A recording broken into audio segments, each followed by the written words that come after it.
Imagination is everything. It's the preview to life's coming attractions.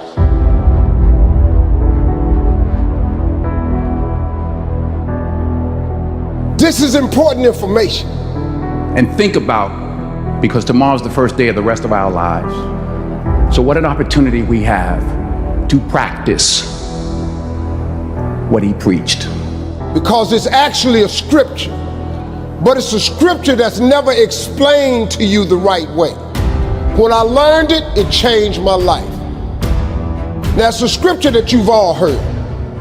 It says faith is the substance of things hoped for and the evidence of things not seen.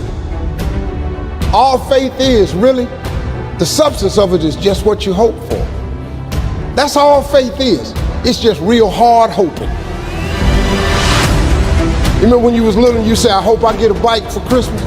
And you went out there one year and the bike was under the tree? You remember when you said you hope you graduate and you mess around and got a diploma? Didn't you remember when you said you hope you get a job and you mess around and you got a job? At one point in time, the older you get, this got to start clicking in. That faith is really the substance of things hoped for. That if you hope hard enough, one day you ought to get smart and turn all that hoping into belief. And what is belief? Nothing but faith. And what is faith? Faith is belief in things that you cannot see. When you ain't see no way you was gonna get a job, got you one, didn't he? When you ain't see no way you was gonna get that bike, he got you one, didn't he? When you ain't think you was gonna graduate, you graduated, didn't you? That's because God was turning your hopes into faith. Faith is the substance of things hoped for. But, you know, faith without works is nothing. So try to be an agent for good. Hit a kicker. This is the part you got to get. And the evidence of things not seen. Remember I told you that imagination is everything? It's the preview to life's coming attraction. But let me tell you the problem with your imagination. Problem with your imagination is you tell it to the wrong people. If you want to kill a big dream, tell it to a small-minded person. Do you know how many times God has showed you something in your imagination that you knew was just for you? You were so excited when it came to you, you went and you shared it with your family and friends. You know what they did? They shot it down. You know why they shot it down? Because they couldn't see it. You know why they couldn't see it? Because God didn't show it to them. He showed it to you.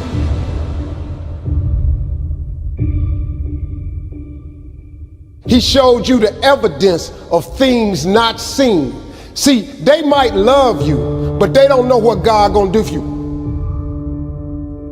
See, your mama and them, your cousin them, your friends, they don't know. See, you gotta be careful when you share your imagination with small-minded people. Nobody else can see your imagination but you. But see, it ain't just you imagining stuff. It's your God showing you a preview of a coming attraction that he has for you. God loves you right where you at. All of you, you're in the process right now. You're in the process of becoming what God wants you to be. See, the reason you wake up every day is because God ain't through with you yet. Because he still has something for you that you've yet to receive. But you have to start living your life in expectation. You have got to start expecting great things to happen for you in order for it to happen. It is the law of attraction. It is real. It is nothing fake about it. A man is as he thinketh. If you live your life in expectations, that's what happens to you. If you live your life in despair, that's what happens to you. If you say all men are dogs, you're gonna meet every last one of them. I'll never be rich, you won't. You won't. The moment you change the frequency that your tower emits, the moment you change that frequency, different things come back to you. I'm telling you this how it works. If you change your attitude, you change your altitude. Change your attitude, you change your altitude.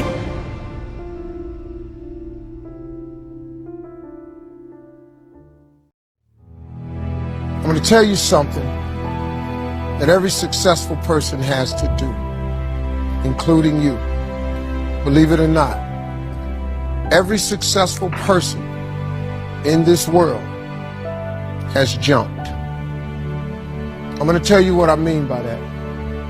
You are going to have to jump. You cannot just exist in this life. You have got to try to live. If you're waking up thinking that there's got to be more to your life than it is, man, believe that it is. Believe in your heart of hearts that it is. But to get to that life, you're going to have to jump. Now, I'll tell you why I call it jumping. When you see people in life, when you're standing on the cliff of life and you see people soaring by, when you see people soaring, going to exotic places, you hear about them doing wonderful things. Maybe you look up the street and your neighbor just gets a car every year, every 2 years. You know, how is he doing that? Have you ever thought, maybe this person right here has identified their gift and is living in their gift? You just got to quit looking at gifts as running, jumping, singing, dancing. It's more than that. It's if you know how to network, if you can connect dots, if you draw, if you teach. Some of y'all fry chicken better than anybody else, bake pie. Some of you cut hair, color hair. Your gift, not your education. You go get an education, that's nice. But if you don't use your gift, that education only gonna take you so far. I know a lot of people got degrees, man, they ain't even using it. It's your gift. But the only way for you to soar is you got to jump. You got to take that gift that's packed away on your back. You got to jump off that cliff and pull that cord. That gift opens up and provides the soar. If you don't ever use it, you're gonna just go to work. And if you're getting up going to work on a job every day that you hate going to, that ain't living, man. You just existed. At one point in time, you ought to see what living's like. But the only way to see what living like, you gotta jump. And here's the problem. Let me just be real with you. When you first jump, let me tell you something. Your parachute will not open right away. When you jump, it's not going to open right away. You're gonna hit them rocks. You're gonna get some skin tore off on them cliffs. You're gonna get all your clothes tore off. You're gonna get some cuts on you. You're gonna be bleeding pretty bad. But eventually, the parachute has to open. That ain't a theory, that's a promise. Here's another thing. You can play it safe and deal without the cuts and the tears. And you can stand on that cliff of life forever safe. But if you don't jump, I got another promise I can make you. Your parachute will never open. You'll never know. If I were you, I would jump. Because that's the only way to get to that abundant life. You got to jump, man. You got to take a chance. Now, when I get through talking, there are those of you who discuss this in the car. Well, I got bills. Whether you stay on the cliff or you jump, you're going to have bills. Well, if I quit my job, I'm going to ruin my credit. If you got a job, you live in check to check. Even if you got A1 credit, you can't buy nothing else no damn way.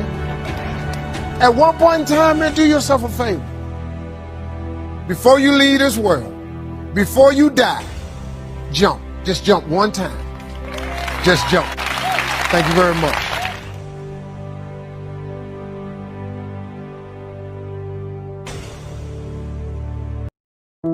Now, Albert Einstein had a quote. He said, "Imagination is everything. It's the preview to life's coming attractions." This is important information.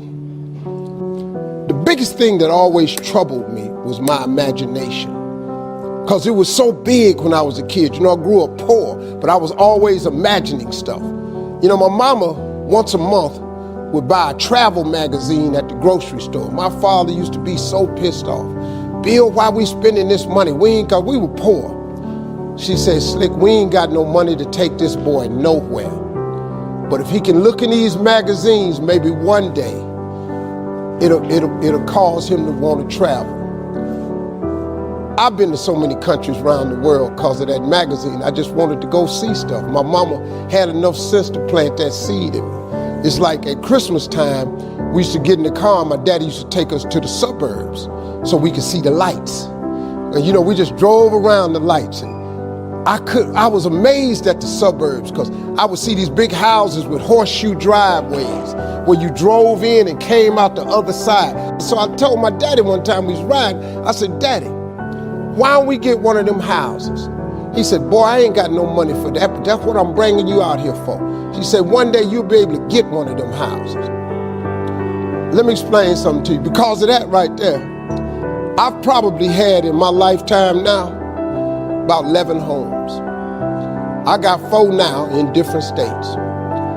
Every house I own got a horseshoe driveway.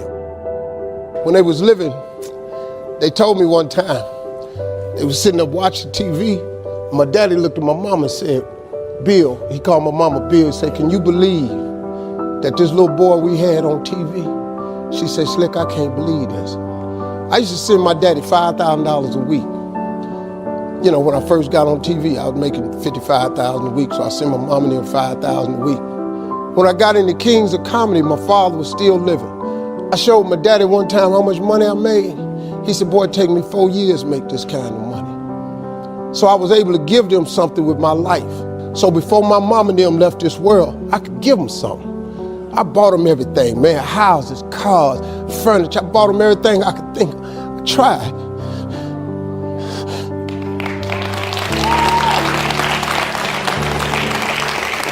And you know what's crazy, man? I'm 62 years old. I still want them to be proud of me. I'm still hoping that they in heaven watching me and they see me and turn into something. That's all I ever wanted. It was in my imagination to take care of them. You just got to believe that. You just got to believe, man. Don't ever give up. Faith is the substance of things hoped for and the evidence of things not seen. All faith is, really, the substance of it is just what you hope for. That's all faith is. It's just real hard hoping.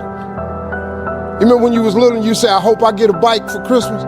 And you went out there one year and the bike was under the tree? You remember when you said you hope you graduate and you mess around and got a diploma?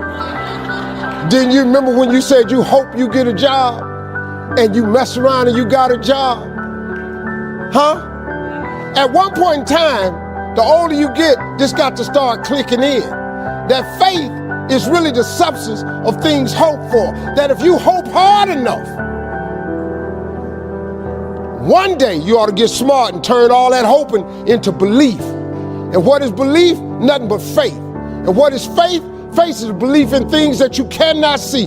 See, this what the part you got to get. The evidence of things not seen. Remember I told you that imagination is everything? It's the preview to life's coming attraction.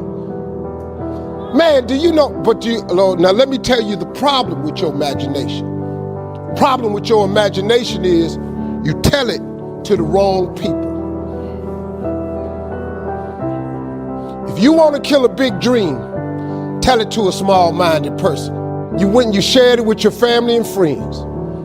You know what they did? They shot it down. You know why they shot it down?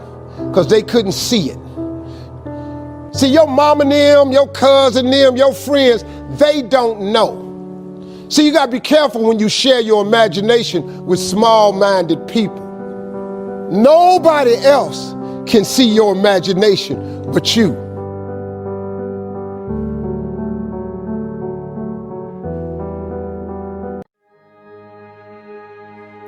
Your gift is very simple to know.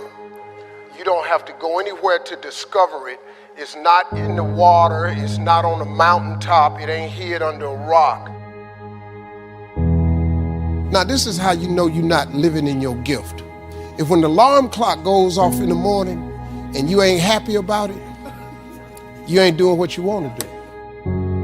If your job makes you sick to go to, if you're unhappy with waking up to go to where you got to go, it's because you ain't living in your gift.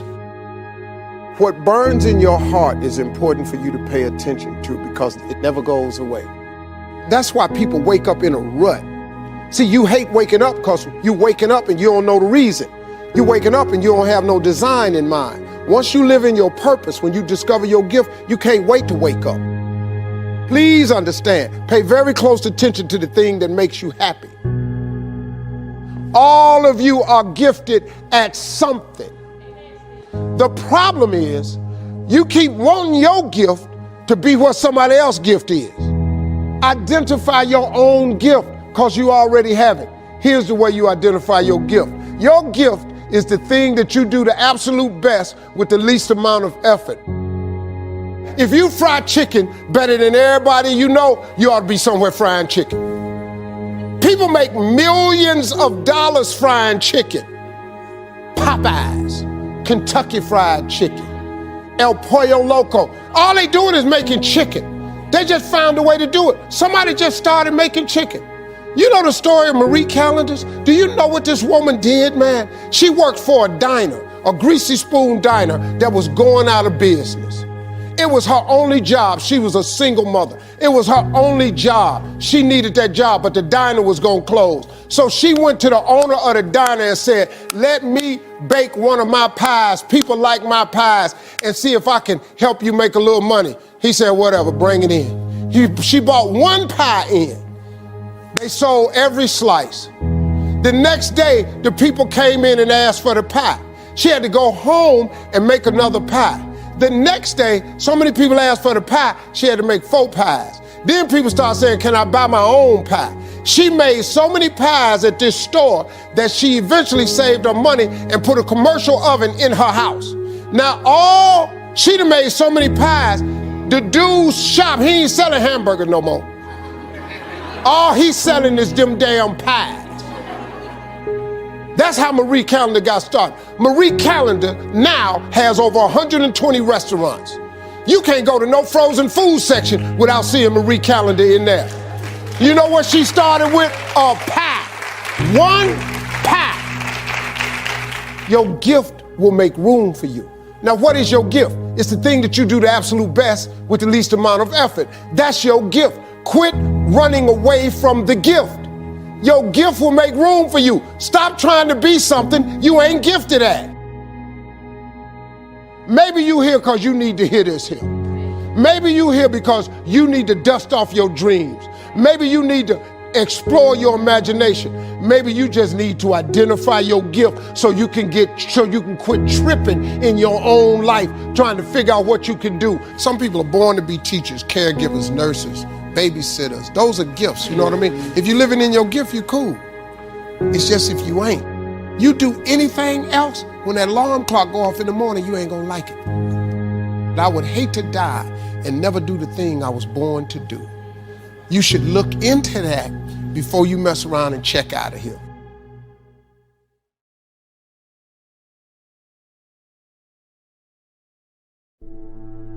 I was miserable in my life. I didn't like waking up. I ain't have no purpose. I ain't know what I was supposed to be doing. On October 8th, 1985, I walked in a comedy club for the first time, signed up for the following week. The following week, a girl took me down there. She said, you got to go to comedy club. You're the funniest person I've ever met. I never even heard of comedy clubs. I'm 27. I walked in the comedy club. I signed up for the following week. I'm gonna sit here and learn. I knew I was funny, I just didn't know what to do with it. They had 10 acts go up. 9 of them went up. I didn't laugh at one joke. I was just sitting there just, man, I wish that was me. Man, they should have said this. Every joke they told, I knew the punchline before they said it, and I wrote a better punchline in my mind, what they should have said. It got to guy number 10, they called his name, he wasn't there. They said, well, he's not here, we're gonna go to next week's list. Steve Harvey, where are you? Long story short, I won amateur night that night. I won $50. It was a 45-minute drive to my house with this girl named Gladys. I cried 45 minutes. She said, "What you crying for? It ain't but $50. I said, no, you don't even understand. I was born tonight. I now know what I'm supposed to do. I went to work the next day, October 9th, and quit my job. With $50, I had nothing. I just never gave up. I'm gonna tell you something. That decision cost me everything I had. I lost everything. I lost my family. I lost friends. I lost everything. I became homeless. I lived in a car for 3 years. But I just saw this, I saw this vision. I just pursued it. I said, wow, that's it. You have to take chances in life. Life is about risk.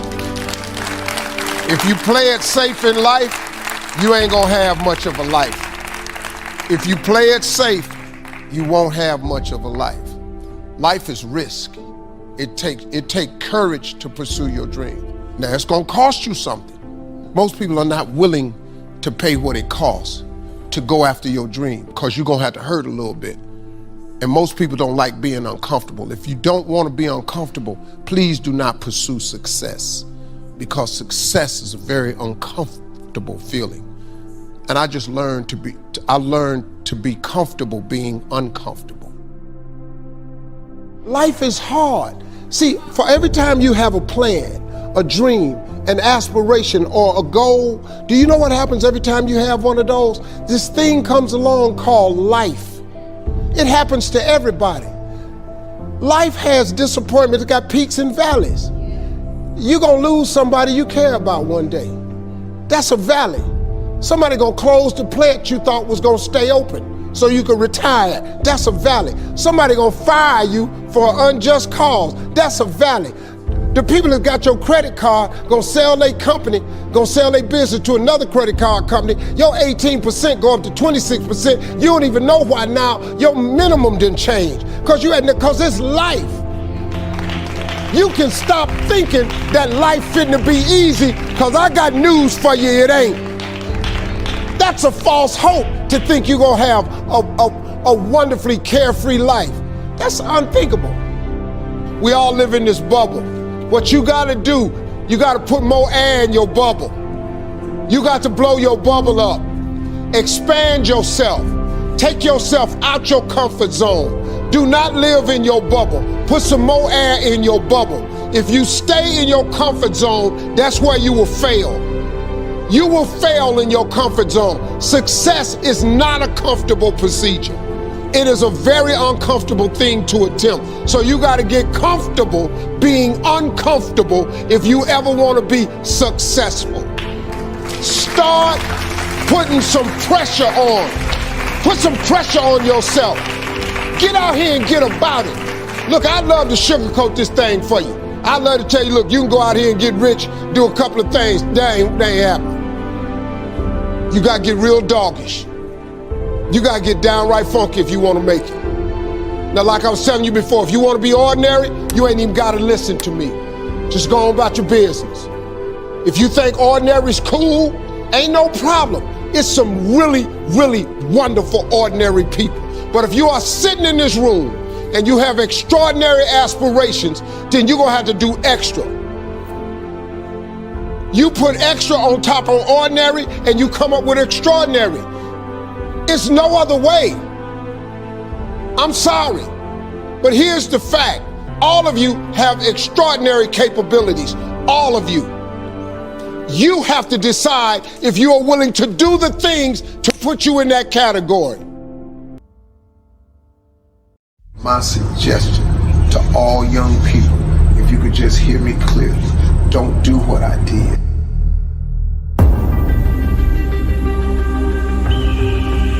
Most people I know mess off all of their 20s. From 20 to 29, they just jack it off. They just jack off their 20s. They mess them up.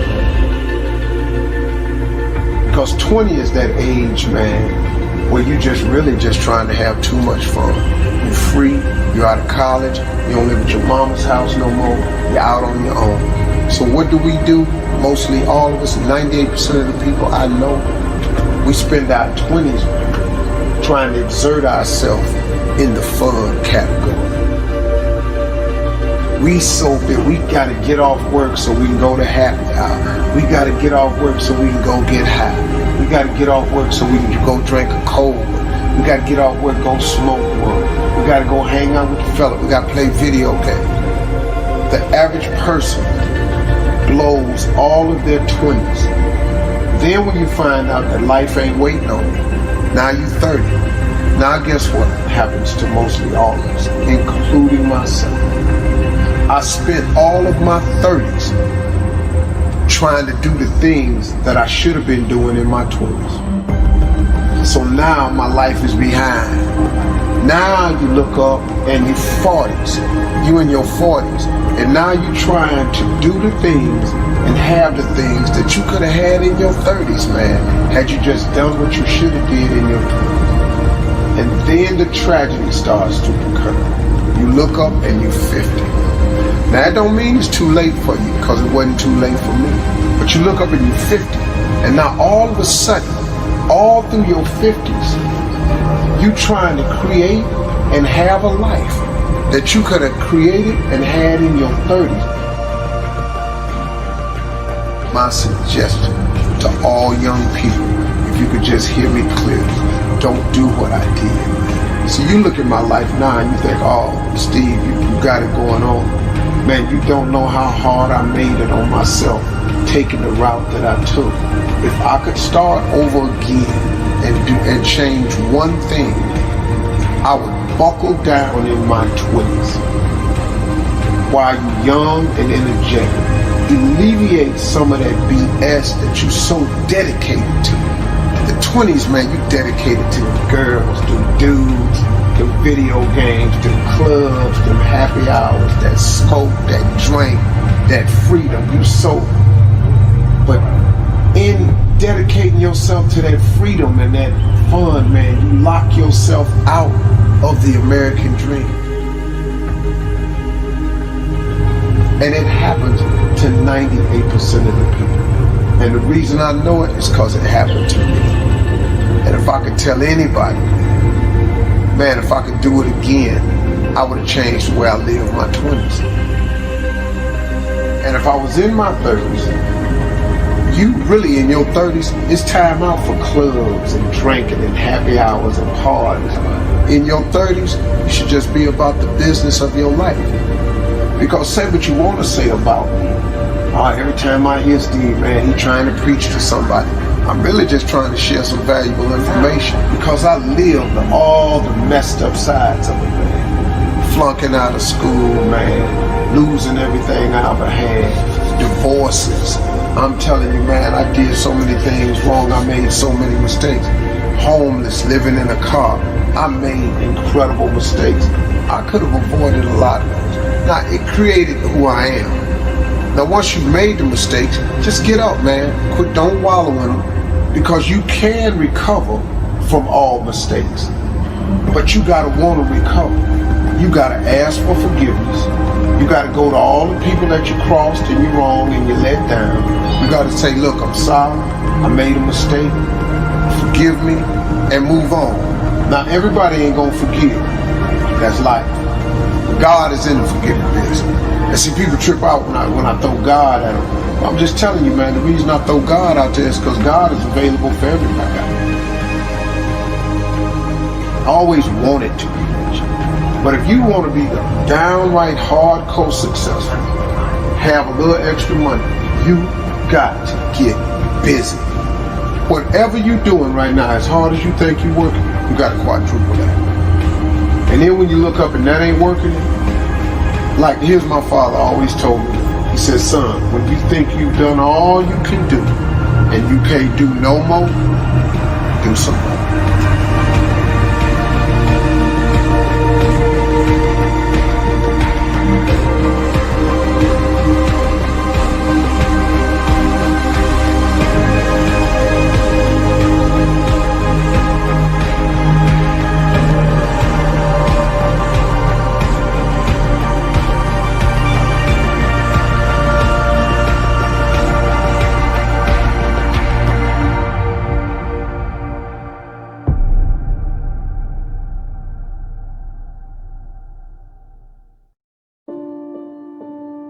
You have got to change the way you think. It is the whole determining factor of where you go in life. We are all where we are today because we thought ourselves to this position. If you don't like the position, think yourself out of it. Your brain is divided into two halves, positive and negative, good and evil. It don't function on nothing else. Ain't no neutral ground in your brain. It's either positive and good or negative and evil. Each half of your brain has millions of factory workers on each side. You got 1 million factory workers on the positive side. You got 1 million factory workers on the negative side. At the forefront of each one of those factories in your brain is a foreman. You got foreman positive and you got foreman negative. You are in charge. You're the boss of the factory. Guess what? We are how we think. You can't make a world, but you can make your own world. So now, since your brain is in two halves, let me show you how this works. You wake up in the morning and you say, man, I don't feel myself today. I got up on the wrong side of the bed.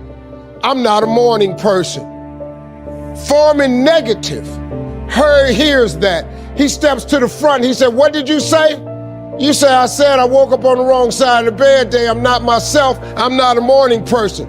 He says, you got it right away. He said, hey, the boss just woke up and said he's not a morning person.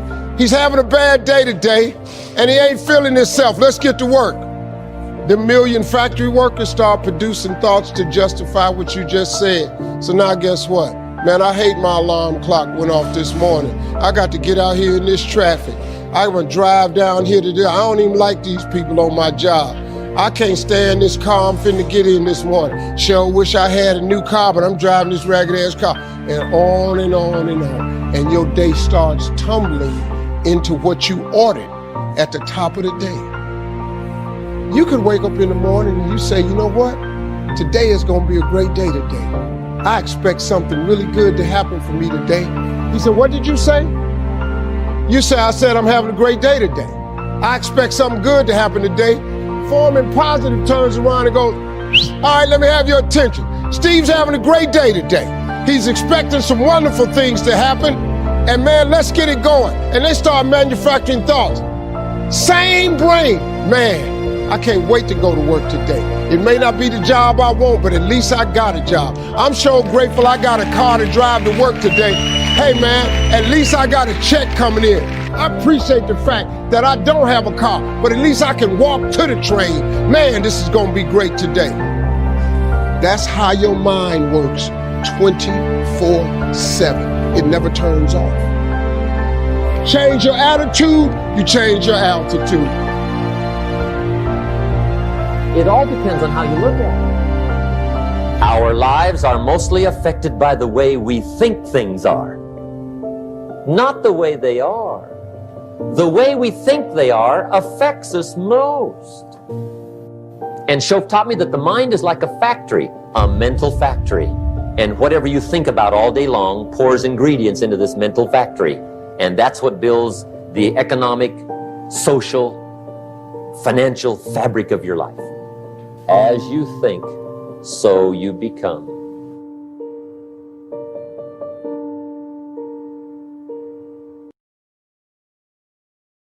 Albert Einstein said once, he said, imagination is everything. It's the preview to life's coming attractions. I want you to get this now. Imagination is everything. It's the preview to life's coming attractions. Because if you think about it, everything you have, everything we have in this world, somebody imagined it. It's your imagination is tremendous. Somebody was sitting on the phone one day talking with a cord to the wall and said, man, I wish I could just go outside with this phone. Everybody in here got a cell phone. Somebody imagined that. Somebody got tired of riding in a wagon cross country from slavery to freedom. Somebody said, I wish we had something that made these wheels move by themselves. We drive cars. People got tired of driving from New York to LA. Somebody said, I wish we could fly. We got airplanes. Imagination is everything. It's the preview to life's coming attractions. Your real life, the one God really got for you, is in your imagination. It is not in your current situation or your current paycheck. And if you've been living like that, you have then restricted yourself to a commonality that is really not yours. Because what really God got for you is really in your imagination. Faith is the substance of things hoped for and the evidence of things not seen. So when I told you a minute ago, you got to have a tremendous work ethic, but you got to have a lot of faith. I talk to so many people who get older, like some of us are, and they've lost their faith. Well, faith is really simple. Faith is the substance of things hoped for. All that means is in the beginning, you just hope something pop off. You know, you just kind of hope something happen for you. I was hoping I would get on TV. I wrote it on a piece of paper when I was 10. I want to be on TV. The problem I had when I wrote it at 10 was I suffered from a severe stuttering problem. I could not talk outside of my house. So can you imagine when I wrote on a piece of paper, I want to be on TV, and turned that in? First thing the little boy next to me asked me, he did, well, how long is your TV show going to be? But when I wrote it on the paper, it wasn't factual. It's just hoping. You just got to start with the hope. Faith is the substance of things that you hope for. You just hope something, Joe. Then what happened is, through grace and favor, he give you a couple of them things you hope for, and then you're supposed to start believing then. Because now it turns into faith. But if you take this scripture, faith is the substance of things hoped for and the evidence of things not seen. What is the evidence of things not seen? I just told it to you. Albert Einstein said, imagination is everything. It's the preview to life's coming attraction. But guess what? Your imagination really is. It's the evidence of things not seen. Because your imagination, you know why it's the evidence of things not seen? Because you're the only one can see it. Your imagination is actually God showing you a preview of a coming attraction that he has for you. The moment you don't believe in your imagination, you negate what he got for you. Your imagination is the preview to life's coming attraction. It is the evidence of things not seen. Because can't nobody see it with you. Your problem is you keep telling your imagination to the wrong people. See, if you want to kill a big dream, tell it to a small-minded person. It's dead. How many times, man, have you had a tremendous idea? Something you thought was the one, and you went and told it to your loved ones and your so-called friends, and they shot it down. I mean, you was convinced that it was just, oh man, I just came to you. And you told it to them and they shot it down. And you thought since they was your loved ones and their friends and they got your best interests at heart, you believed them. You was wrong. You let them talk you out of what God got for you. Some of y'all still sitting here with the ambition of opening a business one day, but you scared to go start the business because you got a job and you got bills. Rich people got bills. Everybody got bills. Hell, I got bills. Everybody owe somebody something. I got something with the bank right now. You're going to let the fact that you got some bills stop you from opening the business, the thing that God done put in your imagination? So you're going to squash that because you got bills. Everybody got bills. Your real life is in your imagination. Can you grab what I'm telling you? So I don't know what you thought I was going to say to you. I'm just a real dude. I don't even have the education you all have. I flunked out of school. I ain't got no education. I don't use 4-syllable words. The only 4-syllable word I know is my bank account. What I'm sharing with you is stuff that everybody can apply today. If you are sitting in here thinking that you're too old to listen to what Steve, hell, I'm 60. I'm 60 years old, but I still rely on my imagination.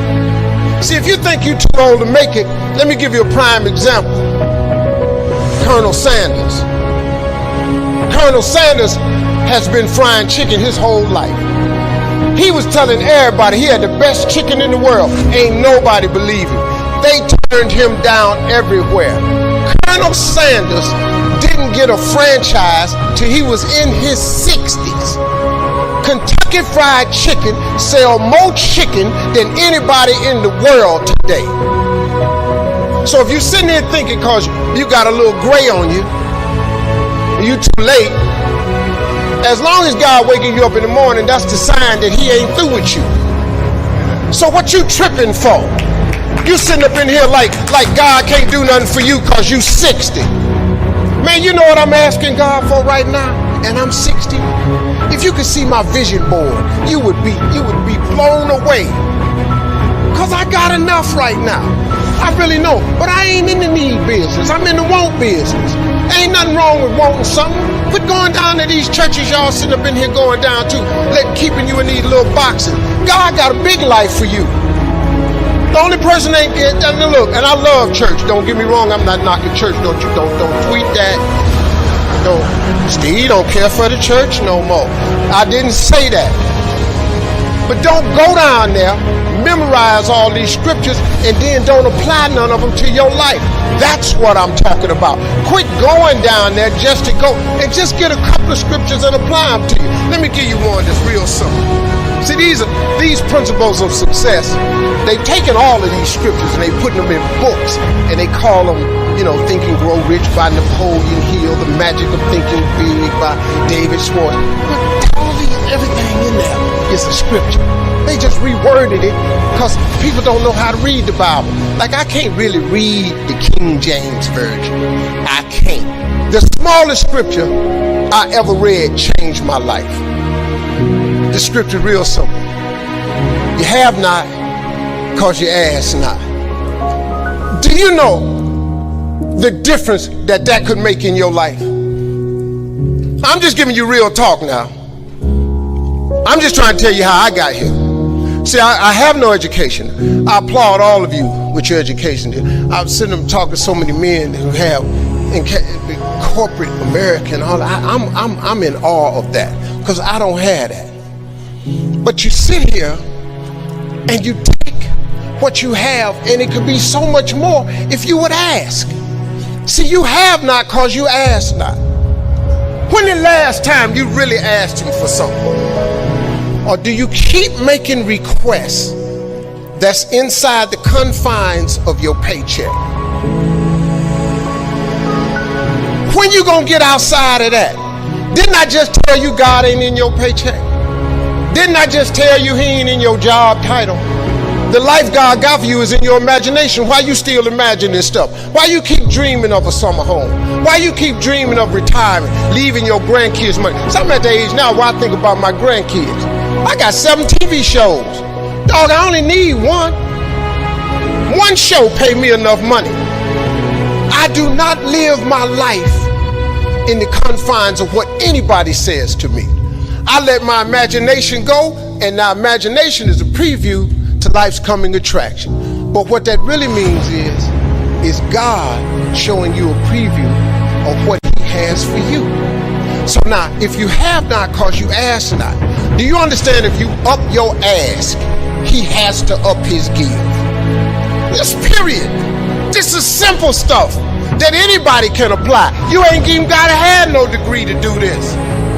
You don't even have to have no money to do this. You can start this today and change your whole game, because you're gonna need grace and favor anyway. You need the dream, the faith, and then he put his grace and favor on top of it. You gone. But you gotta ask for something. If you up your ask, he got to up his give, period. Listen, I have asked God for some tremendous stuff. Everything he hasn't given to me is on the way. I have no doubt about it. Why would he not? See, can I tell you what really prompted this thinking in me? When I was homeless, I lived in a car for 3 years. I made some decisions in my life, man, and threw myself off a cliff. My decision in October 8th, 1985, I walked into a comedy club for the first time. Had never heard of a comedy club. All my life, I wanted to be on TV. So I ran up on stage. I don't even know what to do, but I just started talking about boxing and stuff that happened to me. Audience was hollering, laughing. They brought all 10 of us back up on stage. They had a clap off. I won the clap off. I won $50. I cried from Cuyahoga Falls to Cleveland. The girl kept saying, "Why you crying? It ain't but $50. I said, "No, you don't understand. It's way more than 50. This what I do." She said, "What you mean this what you do? This just your first time." You don't understand. Something happened to me. I won amateur night. I went to work the next day, October 9th, 1985, and quit my job. You've all seen this book I got out, this video called Jump. Oh, I jumped. Now, I don't recommend that you do it that way, because 2 years later I was homeless. Because the first year of comedy I made $3,400, the next year I made $4,800, and the third year I made $5,300. I got a wife, a set of twins. I'm sending every dollar I got to them. So I tried to live on $50, $75 a week. Gas was 38 cents a gallon back then. I just stayed in my car. So I lived in my car for 3 years. 3 years I lived in my car. And what happened was, I just said, man, so I used to fish all the time to eat, because I'm a fisherman, I'm a bass fisherman. So I used to stop at lakes and ponds and just fish. And every night, every month, I get run off from somebody's land. "Hey, get away from here. Hey, move along, that's not yours. Hey, stop fishing here." I just get run off. And he didn't understand. And one time I had fish on the line. They said, "You got fish on that line?" I said, "Yeah." "Throw them back." I had to throw them back, because I used to stop at rest areas with them little cast iron grills. I kept charcoal in my car. I started a fire and I eat fish. There's some days I wouldn't eat. So they thought I was just fishing, but I was eating. So I said one day, I said, "Man, you know what? One day, man, I'm gonna give myself some land. I'm gonna buy myself a piece of dirt." So fast forward, God bless me. I get on TV when I'm 38. I'm on Showtime at the Apollo. Lord have mercy. They gave me my money. I saved my money up. I saved $250,000. I said, "I'm going to give me some land." I went to Texas, and I'm about to buy some land. But before I went to buy the land, I was curious. I just had the thought. I said, man, I wonder how much land is on earth? How many acres is on earth? Because you know it's not going to change. You know, God lets you fly. God lets you dive on the water. God don't let you make dirt. Can't make dirt. So I looked it up. It's roughly over, just a little bit over 36 billion acres of land. 36 billion acres of land. So I just got a little bit more curious, and I said, well, how many people on earth? I looked it up, and there's about 6 billion people on earth. So I did some Steve Harvey thinking. I said, okay, if it's 36 billion acres of land, and it's about 6 billion people on earth, everybody ought to have 6 acres of land. Not just me, you know, just thinking. So I asked God, could I have 6 acres? That's all I wanted. Because you know the one thing I wanted? I didn't care if I put a house on it or nothing. I just wanted to be a stand somewhere and couldn't nobody run me off. You know, man, I was in a world of hurt.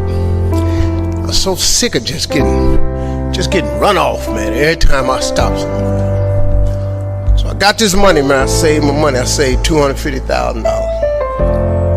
I'm going and I'm looking for some land. The first day I get there, I see a piece of land in Texas, so beautiful, I couldn't believe it. Had rolling hills, had a pond on it where I could fish. The dude took me over there. I look at the land, and I'm looking out. I said, man, this is great right here. I said, sir, how much is this right here?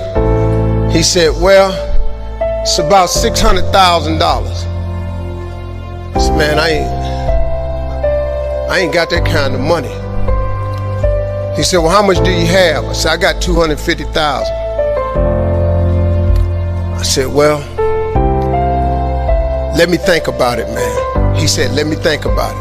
And I was standing there, and then I stopped. I said, sir, can I ask you a question, man? How many acres of land is that? He said, this is 6 acres.